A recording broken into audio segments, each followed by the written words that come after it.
Where were you when you first saw your favorite driver? What did he or she do that endeared them to you? I have my answer. Sears Point Raceway, Turn 7, Friday, June 26, 1998. Coming down through the new chute that would eliminate the track's famous carousel turn until just this year, a teal and white number 13 car sped past, then swung through the S's.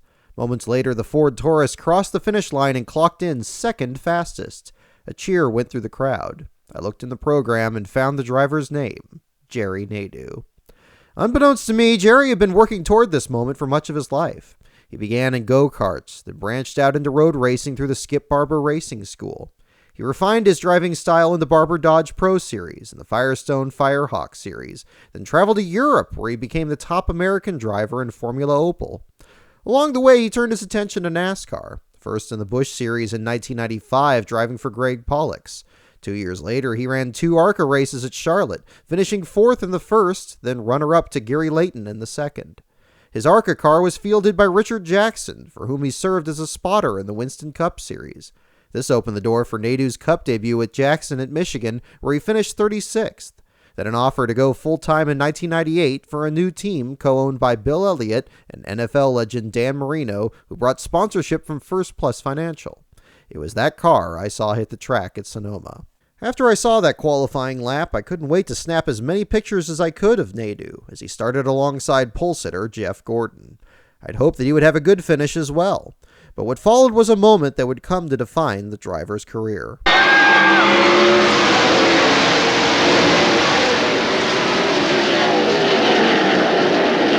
Nadeau has the lead. Oh, but he's broken off the course. He's out of the course too hard, but he's still got the lead. But there goes Jeff Gordon by the double car. Will go by. Wow. You can see he was going way too fast to make that second corner and got off course. He's back on everything is okay, but man, did he lose a lot of position. A few laps after the incident, the track bar broke, and his car slammed into a dirt embankment in the S's.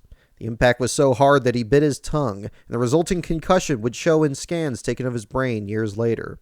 Seeing this unfold from the front stretch, I ran back to the scene, but the 13 car had long since been towed away.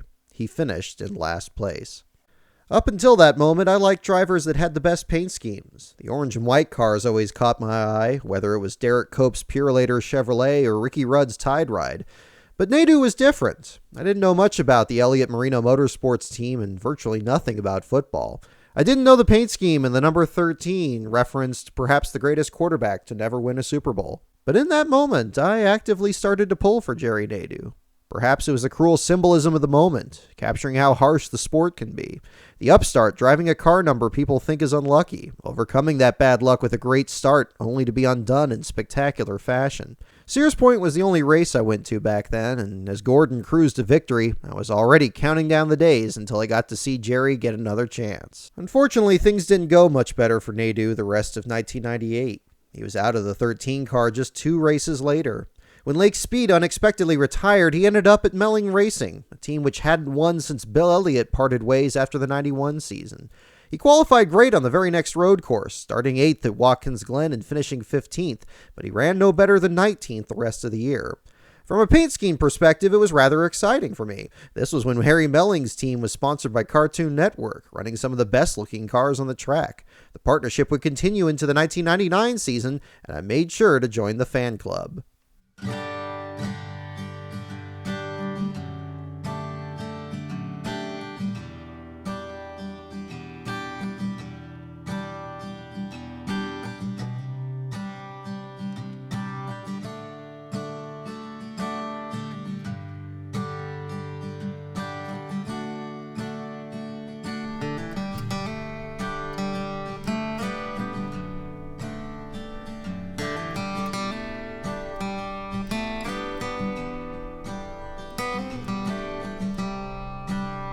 On behalf of Melling Racing and our sponsors, I would like to welcome all of you to the Jerry Nadeau Fan Club. We are still receiving many renewals from last year, but the response from new members has been incredible. I'd like to send a big thank you to those fans who sent letters to me during the off-season. It is really great to read the excitement you have for the 1999 NASCAR season. My team at the shop is excited too. The Melling Racing team is a great bunch of guys who really work hard to accomplish their goals. Their teamwork shined through as we started the season on a very positive note. I posted my best finish, NASCAR Winston Cup career finish, that is, 11th in the Daytona 500 with the help of Jeff Bice and the rest of my crew. What a great confidence builder that was. The energy from this team and from all of you just continues to grow. We are always looking ahead, and we expect to have great things happen this year. See you at the races. If you listen to the Jeff Gordon song by Tim Wilson, there's a line that stands out to me. I think the only driver who's in the race is the one that comes in last, which is usually Buckshot Jones, Dick Trickle, or Jerry Nadeau. Now, looking back at it years later, I know now that's not necessarily the case. In their careers, Buckshot Jones only finished last twice, Dick Trickle 9 times, and Nadeau only 3. But it was during the 99 season that Nadeau earned a rather unfair reputation as a crash hazard.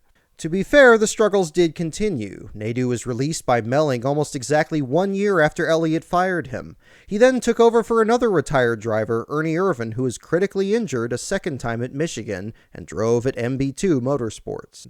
But throughout that same season, Nadeau showed progress. His first top 10 finish came at Talladega in the spring, an 8th place finish. In his return to Sears Point, he qualified 3rd, made it through the first lap, but only ended up 34th.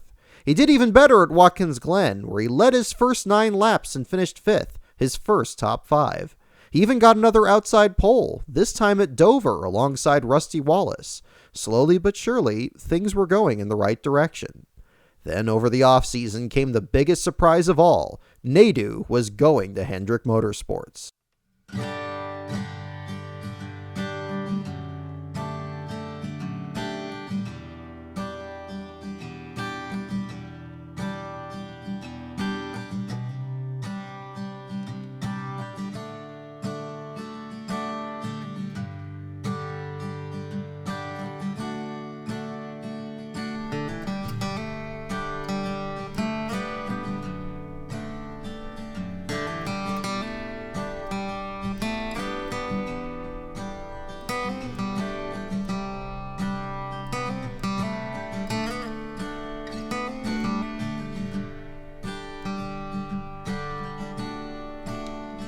March 2000. Dear Jerry Nadeau fan club members, welcome to the new millennium.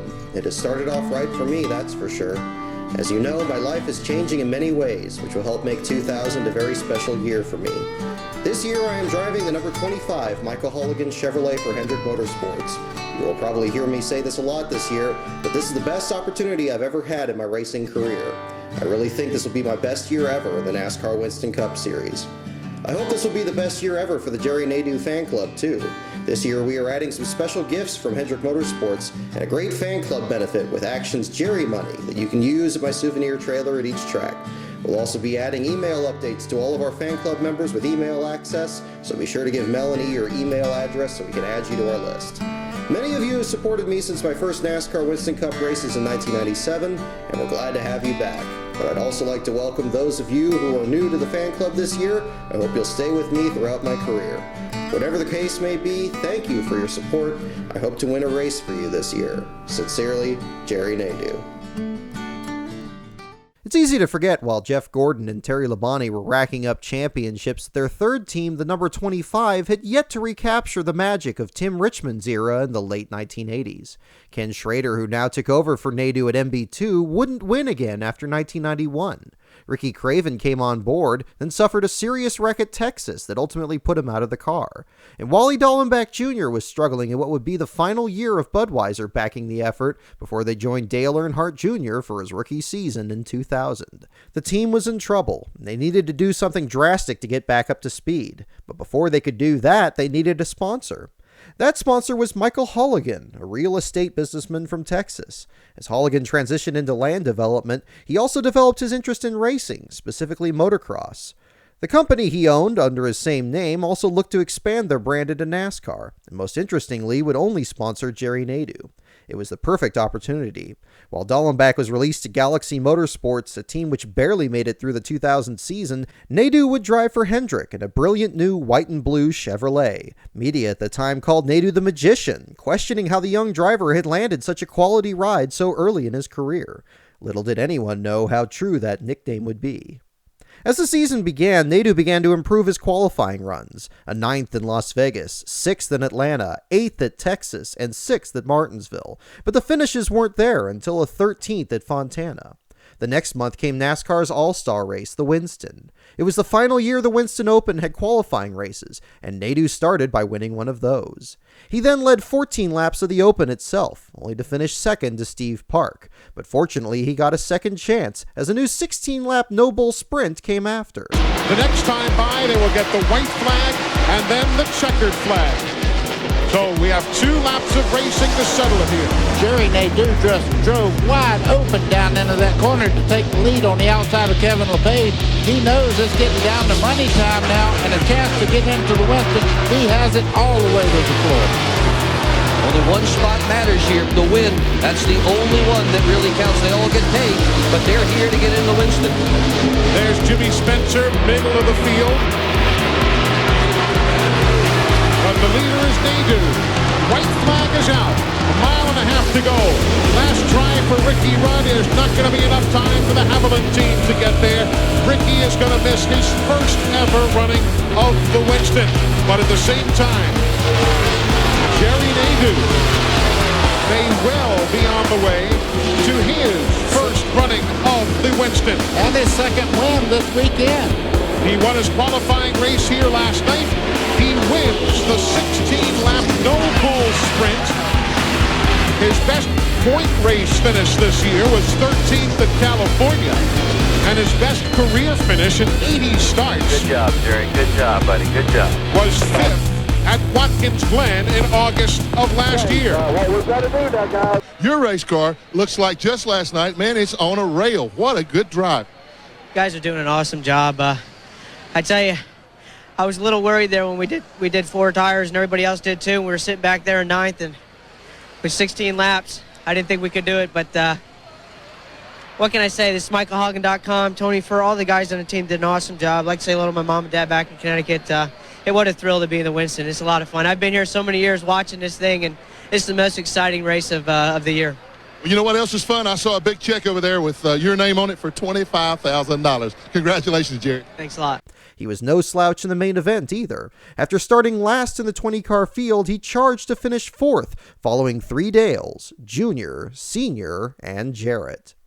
The All-Star race lit a fire under Nadeau, and the very next week in the Coca-Cola 600 saw him make a bid for his first ever Winston Cup victory. Nadeau participated in NASCAR's update of their Operation Desert Support promotion from 1991, with 5 cars each representing a branch of the military.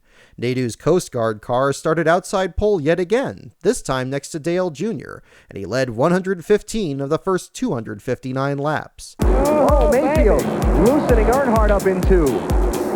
The Intimidator got intimidated. Well, somebody's going to have to give Spartans showering from the cars. Well, it's not going to be Nadeau. What a drive. Right out on the inside there to take over the lead. Don't worry about the tires. Go after it. It's getting close to the halfway mark now. If you have something, pull it down the half. 21 laps to halfway. Nadeau looking wide. Turn 2. Holy cow. Get a man. Clear all around. He was still leading when the rain began to fall, threatening to end the race just past the halfway point. But when the race restarted, Nadeau's engine let go, dropping him to a disappointing 38th. He clearly had the best car, and you knew at the rain delay the valve spring was going. How agonizing was it to try and ride it out? Not much you can do. I mean, we probably had the best car here for sure. I mean, just one of those deals. Got to thank MichaelHogan.com, Hendricks, everybody. Everybody on pit road did an awesome job all day. Get him at Dover. There's Jerry Nadeau, and we said before the race they had to win it. They had to not beat themselves, and they had an engine problem. Been plaguing them all year long. Jerry Nadeau with the best car done this evening. 2 months later at Indianapolis, a track where he'd finished just 26th and 31st before, Nadeau haunted the lead all day, pacing the field for 11 laps. This time the car held together, and he finished 4th, matching a run in a rain-shortened race at Loudon. You know, what a great place, Indy. You know, we had a lot of people here from MichaelHogan.com. Probably had the most people ever, and this is for them. I mean, this is for the team, everybody. John and Rick Hendrick, the whole Hendrick camp. This is pretty awesome. This is one of the best races of the year, and come home in the top 5. I can't ask for better than that. Okay, great day there. Ties his best career finish. Jerry Nadeau finishes 4th. Boy, he did have a great day and led 11 laps of this race, and for a while he appeared to have the car to beat. The Indy run was later commemorated in a painting by Thom Montanari that made the thumbnail of this video. As summer turned to fall, Nadeau was still poised to join a growing fraternity of first-time winners. Dale Jr. won his first at Texas, a race that saw Nadeau finish last with an accident. Matt Kenseth took his the night Nadeau's engine failed in the 600. And Steve Park, the driver who beat Nadeau in the Winston Open, pulled the upset on the road course at Watkins Glen. Nadeau was again a factor, this time at Dover. Now, as Nadeau looks to the bottom, Mayfield goes right up the racetrack, and here comes Tony Stewart. So Jerry Nadeau will grab the top spot here. He has never led here at Dover Downs International in the 4 events that he has run here, but now he does show the way, taking over the top spot. Here comes Nadeau on the bottom. As Mayfield went up the banking, it opens the inside groove, so Jerry Nadeau, who led from laps 106 through 111, is now in second place. Well, pick your lane, high and low are both working here. You know, we've talked before about sometimes give the car the lead, buddy, and you follow it. When do you have to start forcing the issue as Nadeau goes powering back to the front? Just like right there. I guarantee you Jeff Burton's wanting to know what he found, and he'll look his line over just a little bit as he goes upstairs there. Nadeau found something just a second ago, whether his car was that much dominant, and he just waited until the tires and everything, and the racetrack came to that setup that they're running right now. But that was pretty impressive. He ran those guys down just one time in one corner. He was also heavily favored to win in his return to Charlotte. In May, Jerry Nadeau came painfully close to claiming his first Winston Cup victory right here in Charlotte. He qualified on the outside pole, led 115 laps before being sidelined with terminal engine problems. This weekend, however, he returned with a vengeance, qualified 3rd, and has been at the top of the speed charts all weekend long. He's looking for vindication, and perhaps even with a little bit of luck, maybe even his first Winston Cup victory. Earnhardt up to 34th spot. New leader, Jerry Nadeau. You caught a glimpse of that just before we took a peek at Earnhardt. Nadeau to the point. 3rd difference leader already. We've got 3 laps of this race. Boy, Ricky Rudd making a power move on the inside. That black car trying to take over 3rd spot from Jeff Gordon. He's been strong all week long. Didn't even hardly practice his happy hour yesterday. Said the car's the best he's ever had at Charlotte. He led 38 and 32 laps in those races, but each time was undone by a mid-race accident. Tony said, take it easy, take it easy. And I tell you what, I was taking it easy. I mean, not one time was I pushing. You know, I gave myself about a half a straightaway lead from Tony, and then finally going in. I felt a vibration coming off of 4, and it finally let go going to 1, and I had no warning. I mean, I just hate it for the guys. We had an awesome race car. It's the way our luck's been all year. I want to tell my wife, Jade, I'm fine, and my mom back in Danbury, I'm okay. It was a hard hit, but I'm okay. Nadeau had just one race left to get it done in 2000, the Napa 500 at Atlanta. This was no ordinary Atlanta race. This was the final broadcast for one of the greatest announcer combinations in the history of NASCAR. Bob Jenkins, Ned Jarrett, and Benny Parsons were signing off for the final time. Darrell Waltrip, the key part to the new Fox crew coming the next February, was making his final start as a driver. And just like the day at Sonoma in 1998, Jerry Nadeau was starting alongside Jeff Gordon in the front row. After a one-day rain delay, the stage was set for magic on Monday.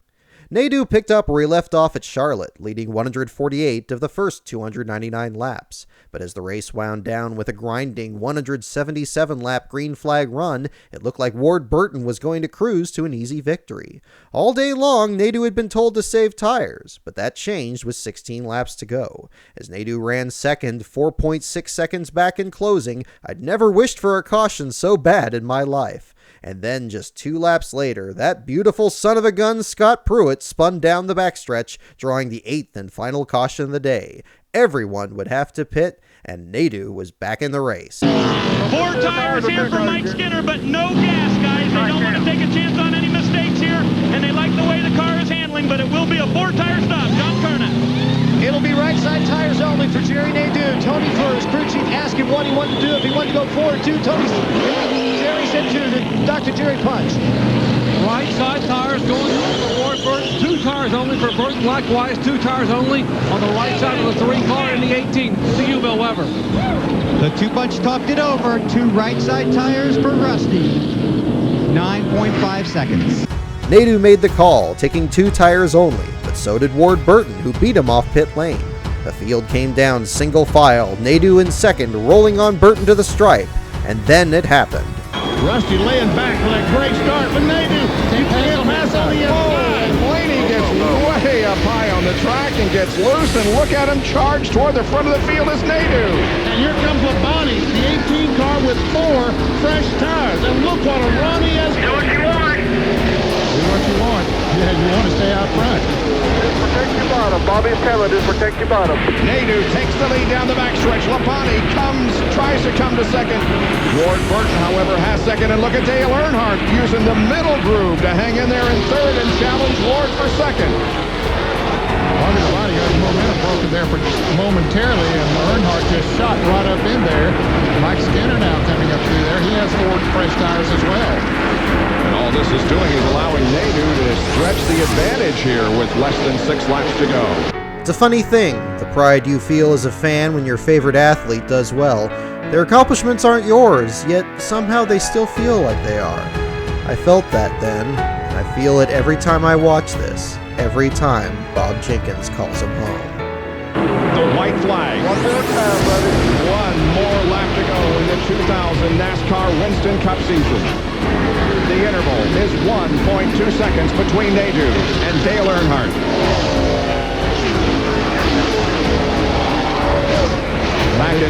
Back it down and coast through this corner. Back in March of '81, Darrell Waltrip took the checkered flag to win the very first race that we televised on ESPN. And in November of 2000,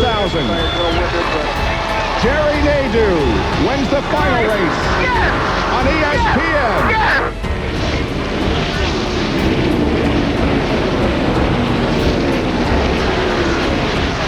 It is his first Winston Cup win in his 103rd race, the 4th first-time winner of 2000, and the 14th different winner this year.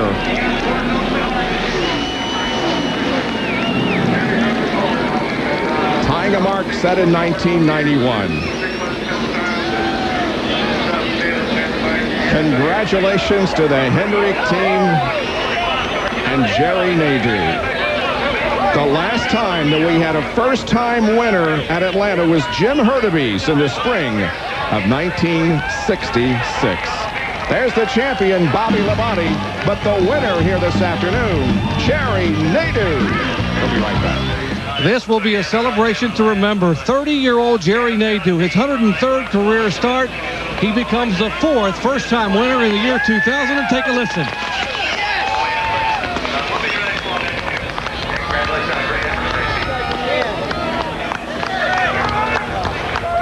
Jerry, congratulations.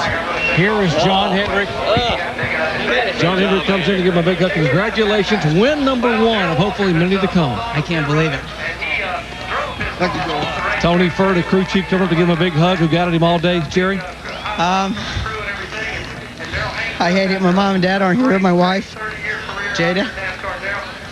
I'm excited. These guys are the best in the world. I tell you, I got to thank Michael Holligan for being on board all year long. We had a tough year, but what a way to end the season. The car was flawless. The guys did an awesome job on pit road. I got to thank Hendrick Motorsports, all the guys at the engine shop. Honey, I'll be home soon. You know, you showed your strength all day. It's okay to show your emotions. I mean, this is win number 1. Jerry, outstanding effort. The last few laps, you saw Bobby Labonte coming, Earnhardt, others coming. Did you think, you said, man, am I going to have my hands full here these last 4 or 5? I didn't know what was going to happen there. I couldn't believe that the 22 car was in front of us the whole time, and you know, I thought we had a pretty healthy lead before that, and all of a sudden he was ahead of me by the end of the race, and so we put on 2 tires, same that they did, but the car was just awesome. I mean, we were catching him every lap, and I'm just so excited. These guys are the best. I want to say hello to my mom and dad, my sister down in Florida, and my wife, Jada. I'm just so excited. Jerry, in 1981, on our first ESPN telecast, we saw a young up-and-coming driver named Darrell Waltrip win. And on our last telecast today, we see another up-and-coming young driver, Jerry Nadeau, win. We wish you the best of luck. Go win some championships and win some more races. I really thank you. I know you can't fill Darrell Waltrip's shoes, but it's good to win this race, especially the last race he's been in. Thank you. Jerry Nadeau in victory lane for the very first time in his career, but it will not be the last. An emotional victory for Team Hendrick and the michaelholligan.com Chevrolet. To be honest, I'd love to end the story right here. Maybe tell you that Nadeau went on to have a long and successful career, perhaps even bringing home a championship. No one knew it at the time, least of all me, but a moment this good would never come again.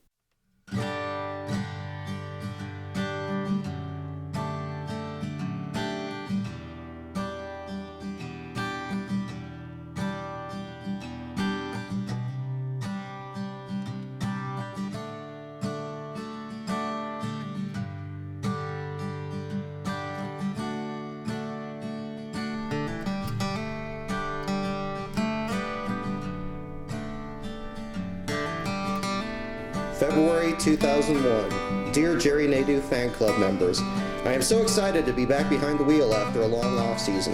It's fun to take some time off, but I'm a racer at heart. If I'm not driving, I'm looking for something to drive. Maybe that's why I've added some new things to my plate for 2001. This year I will be driving in a few dirt motorsports races for RNC Motorsports Ventures. The team is owned by two of my team members at Hendrick Motorsports, Ray Rizzo Shepler and Charlie Langenstein. Both of them have a lot of experience in dirt racing, so it should be a really fun deal. Our first race will be April 7th at Lowe's Motor Speedway's dirt track. I am also a team owner this year. Tom Cotter, who was a big part of getting my career in NASCAR started, and I have teamed up to form Tom and Jerry Racing, with my friend Tony Hunt as our driver.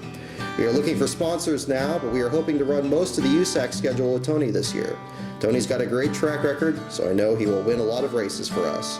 We'll have a lot to tell you throughout the year about those programs, as well as my new uaw-delphi sponsorship at Hendrick Motorsports too. They have been great people to work with so far, and I think we will have a great relationship for many years to come. Be sure to check out my official website at www.jerry-nadeau.com for all the latest news and fan contests each week, so you can stay up on all the latest news about all my racing ventures.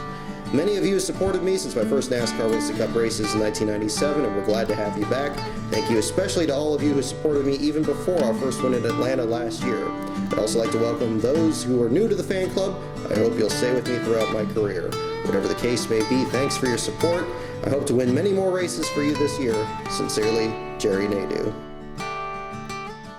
In 2001, Nadeau had a new look on the Hendrick car, carrying sponsorship from the United Auto Workers and the Delphi Corporation. The black machine showed speed in the days leading into that tragic Daytona 500, overcoming a disqualification to fight Earnhardt once again in Big E's final Gatorade Twin 125. In the aftermath of Earnhardt's death, Nadeau was part of many of the season's unbelievable moments. He was there again at Atlanta, leading 68 laps before Kevin Harvick and Jeff Gordon raced past into history. He was sixth the night everyone held their breath as Dale Jr. sped off turn 4 that night in Daytona. At Dover, the first race after the 9/11 attacks, Nadeau finished second to Dale Jr., charging from 41st on the grid. The circuit's newest tracks of Chicagoland and Kansas didn't throw him either, as he led 29 and 15 laps respectively. Once again, he was winless heading into the finale at Atlanta, and once again, he was leading on the final lap, but this time his luck quite literally ran out. White flag is up, final lap here at Atlanta for the Napa 500. Jerry Nadeau up on Bobby Labonte by 4.3 seconds. A little farther along, and even if it runs out, he could coast it home. He's wiggling the car. The fuel pressure's low. Does Labonte have time to catch him? The leader's off the pace. Where's the green car? Here it comes. Here comes Bobby Labonte. Is he going to have enough time? Off the final corner. Nadeau's going to lose the race. Bobby Labonte is the winner. There's your drama. Wow. Jerry Nadeau runs out of gas a half a lap from the checkered flag. Bobby Labonte.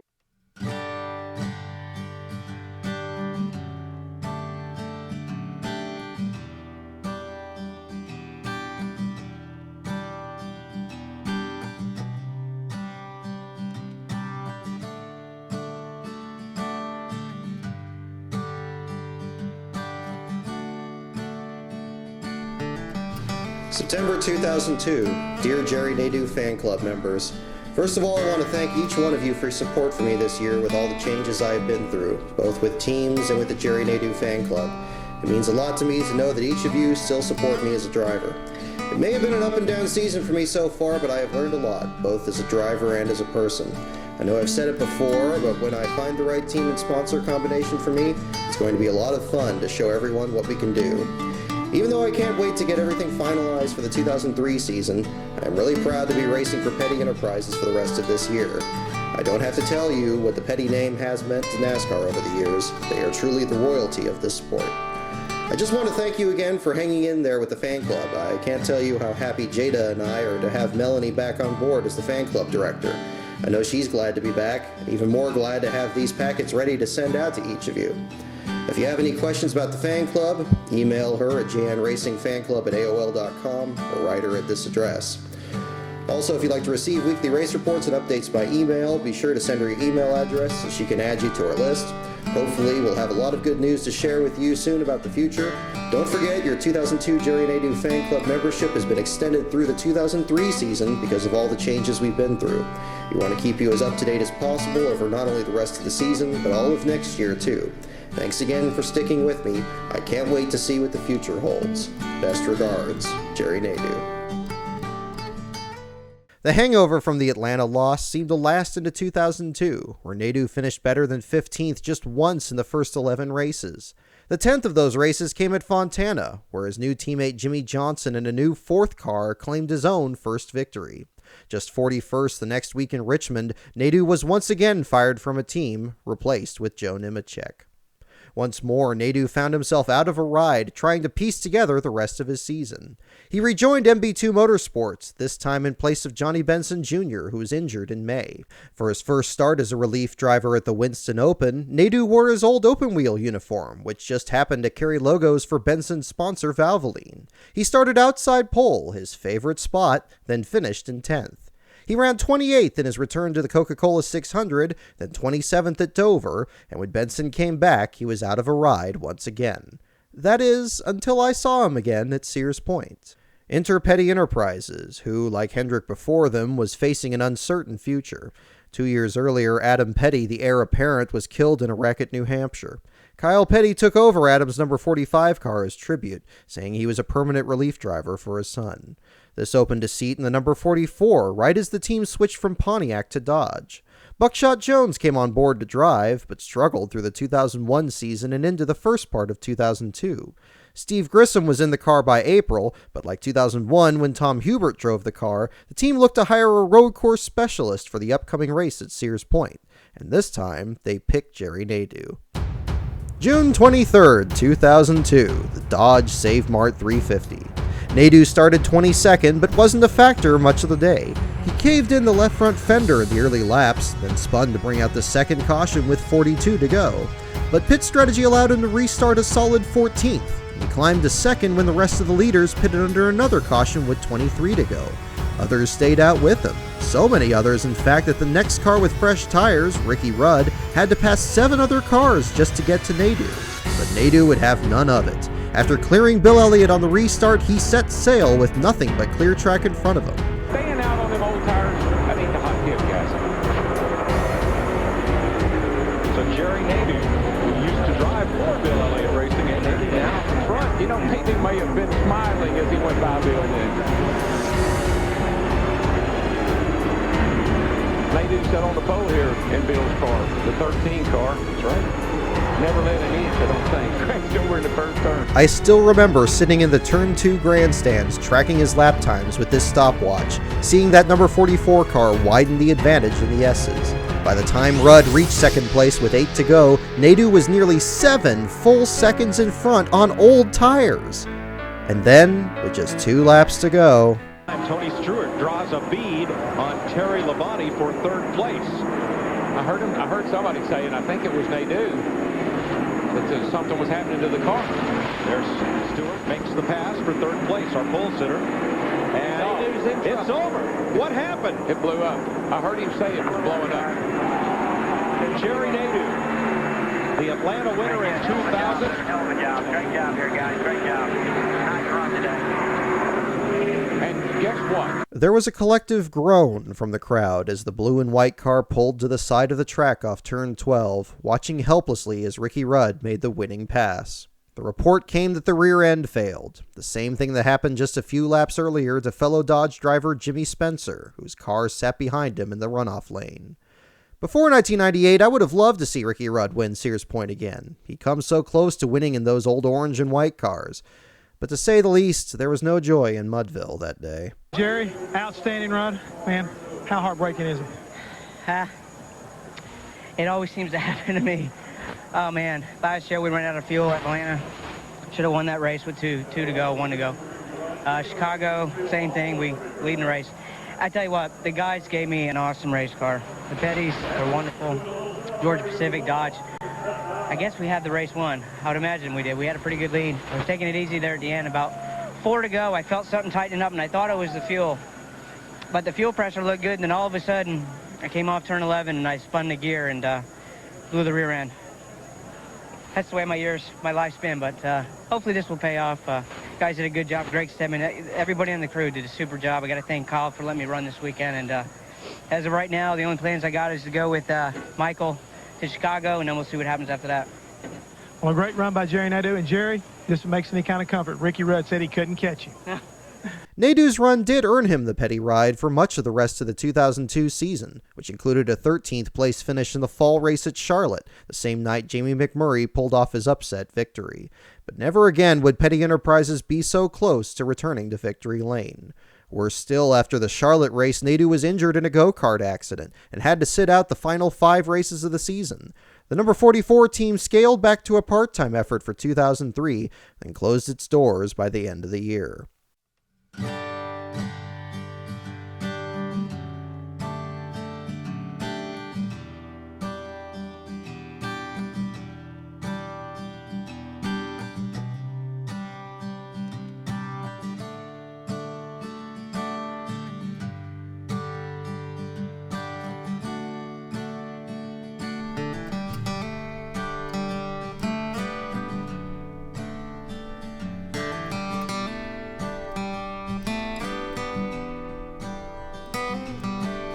Dear Jerry Nadeau fan club members, welcome. Thanks for being a part of a very special year for me. So much has happened already and it's only March. I can't wait to see what the rest of 2003 holds. Being back with MB2 Motorsports is one of the best things that has happened in my racing career, but it can't compare to what happened to me in February. On February 17th, my wife and I welcomed a special little lady by the name of Natalie Kate. I don't think our lives will ever be the same again. It's just amazing to watch her grow and change every day. As most of you probably know, driving for MB2 Motorsports is like coming home to me. I first drove for MB2 in 1999 after Ernie Irvin was hurt in an accident. Ryan Pemberton was my crew chief then, and I'm glad to be back working with him this year. He's a young guy like me, so we work together well. We really understand each other. In 2002, I was able to work with my new teammates at the number 10 Valvoline racing team after Johnny Benson was injured.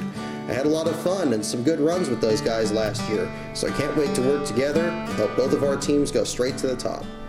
One of my most important parts of this season, though, is partnering with the U.S. Army.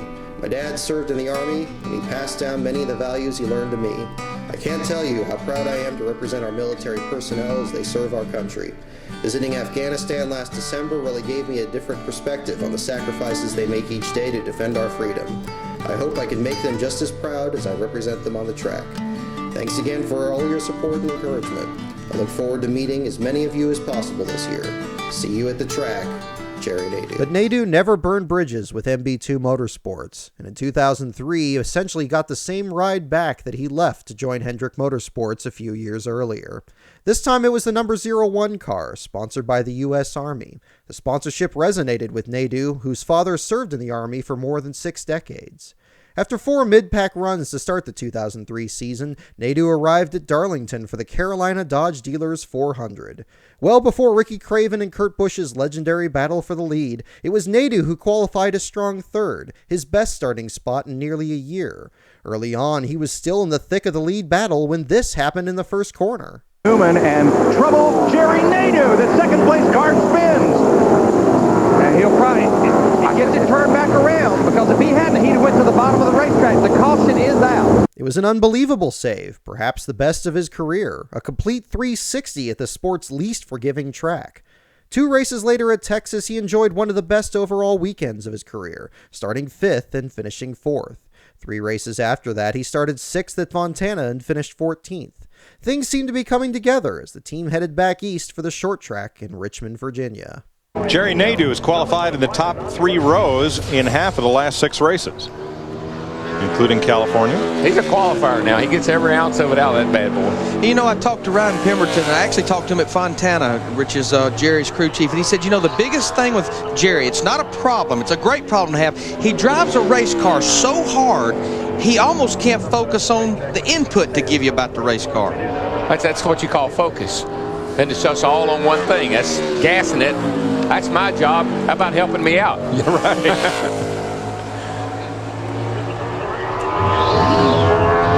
There you go. That's a good speed. Jerry Nadeau picked up a couple of tenths on the second lap. If somebody's going to knock you off the pole, it might as well be your teammate. That's right. Nadeau kicks Benson off the top of the leaderboard. For the time being, Jerry Nadeau is the quickest. Jerry, did you get what you needed to get done on the racetrack? Yeah, it was a decent lap. I didn't think it was that fast. The track's real slick, a lot slicker than it was in practice, and so far it's top time, but I'm sure there's a lot of good cats later on that are going to post a good time, but it's a good run for the U.S. Army Pontiac. Happy for the team. On Friday, May 2nd, 2003, I was away from my television, competing in a rowing competition in Sacramento. When I got back the following Sunday night, I looked up the race and was horrified by the news. After qualifying 12th for the Pontiac Excitement 400, Nadeau had wrecked hard in practice, an impact of 135 Gs directly to the driver's side, so hard in fact that he had to be cut from his car and rushed to the hospital. He barely lived through the night. While he did regain consciousness, Nadeau had suffered a fractured skull, a collapsed lung, and broken ribs. He lost the feeling on the left side of his body, and for a while couldn't even speak. He had to learn to walk again, never mind race. And while both driver and team aimed for a return to racing, Nadeau would never again take the green flag.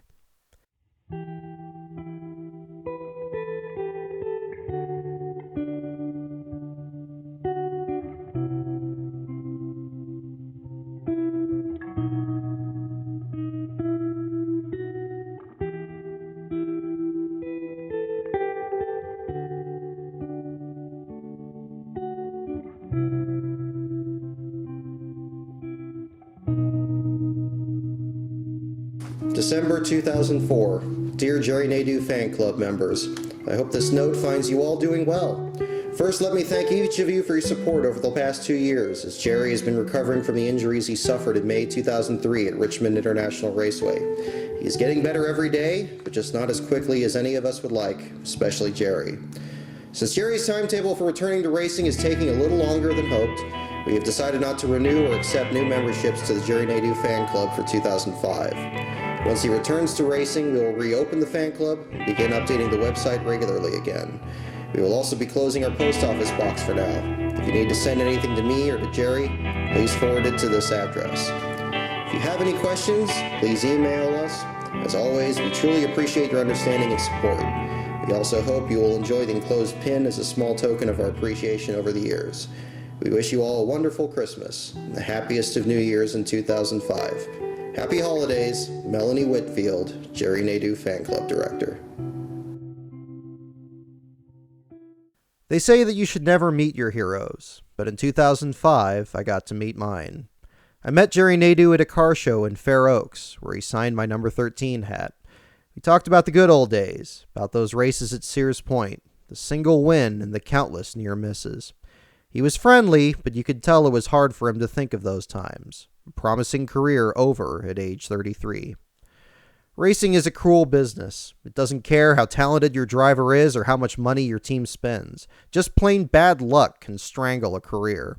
If bare desire and determination were all it took to win races, I have no doubt that Jerry Nadeau would have many more checkered flags than that one he scored in Atlanta, and many more starts than a 177 he made in NASCAR's top series. Some may consider that career a bust, that he never fulfilled the promise he showed earlier in his career.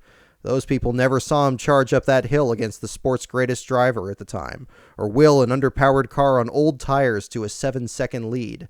I saw that firsthand, and I became a fan of that driver for life. Jerry Nadeau was a racer, and a fun one to watch, and we were lucky to have him out there, if only for the short time that it turned out to be. He was, and always will be, the Fury from Danbury. And this all started with you just deciding on a whim, I got $150 in my pocket, and I'm driving to Charlotte in my beat-up old car, I'm going to make this happen. Well, it's like, do I want to shingle houses the rest of my day and race on the weekends? You know, I had the heart to make it, and I think anybody that wants to be somebody, they can do it. You know, it's how much drive they have. I made it. As you can tell, this is a pretty personal story for me, but in the spirit of the other videos in this series, talking about Days of Thunder and the sport being in the 90s and everything, I would be remiss if I didn't give some attention to my favorite driver from the time period here. I think everybody out there listening to this can feel the same thing that was interested in the sport there. I don't believe that there's any driver that resounds with you as strongly as the first driver you followed when you first got into the sport. And so I'm curious, actually, mention it in the comments, certainly. What was a driver that really became your first favorite driver, and what was the moment that brought that driver into your life? I'd be curious to hear those stories as well. And it's difficult, as I said in the video here too. When you put your heart on your sleeve for a certain driver and you hope for the best for him, and it's a difficult sport, and you can have a whole lot of bad luck that just eliminates you from competition, or you just don't get to have as much success as you would hope that driver does. We were very fortunate with Jerry that he did win that one race. I mean, a lot of other drivers never even get up to that point. But it's memories that you don't forget. And I think even after you kind of transition out of being a fan of one driver, perhaps just being a fan of the sport itself, or being interested in the sport or involved in it in different ways, that stays with you. That's the spirit that stays with you, that keeps you invested in the sport and makes you want certain things out of the sport, or how you remember it. And Jerry Nadeau is that guy to me. He's not the only driver that I've been a fan of or enjoyed over the years, but singularly, he stands out so much as somebody just following up the ranks. I wasn't aware so much of his career, road racing or anything before, but that moment in 1998 really stuck him in my mind, and I wanted to do something, like do a video to kind of tie that all together. So I hope you enjoyed it. Still got some other videos I'm looking at doing sometime in the future here on other subjects like this. If you like this, definitely make sure to let me know in the comments. If you didn't, let me know that as well, and we'll do some other videos here in the future. And in the meantime, thank you for your support, and hope to hear from the rest of you soon.